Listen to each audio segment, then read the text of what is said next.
గోపాల్ సంచలన వ్యాఖ్యలకు ఒక అంతంటూ ఉంటుండలా. మంత్రి పదవి కోసం తాను ఎలాంటి పైరవీ చేయట్లేదని, ఒకవేళ చేస్తే నేనే ముఖ్యమంత్రి అవుతానని రాజగోపాల్ రెడ్డి చేసిన హాట్ కామెంట్స్ ఇప్పుడు సంచలనం సృష్టిస్తున్నాయి. ఇప్పటికే రాజగోపాల్ రెడ్డి, ఆయన కుటుంబము, దానికి సంబంధించిన భారీ ఎత్తున జరిగే ట్రోలింగ్ ఒక రేంజ్. రాజగోపాల్ రెడ్డికి మంత్రి పదవి ఇచ్చే అవకాశం ఉంది.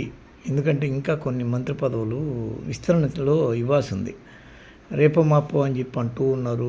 దాని మీద కొంత ప్రాబబుల్స్ ఇంకా ప్రచారంలో ఉన్నారు. మైనార్టీలకు ఇంకా ఒక్కరికి కూడా ఇవ్వలేదు.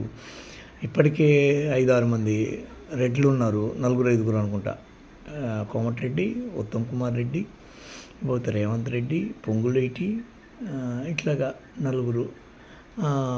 వీళ్ళందరూ ఉండగా మళ్ళీ ఈయనకి అవకాశం ఉందా లేదా అనేది ఒక హాట్ టాపిక్. అయినా ఇస్తారు, ఎందుకంటే ఆయన ఇండస్ట్రియలిస్ట్ కాబట్టి అన్నారు.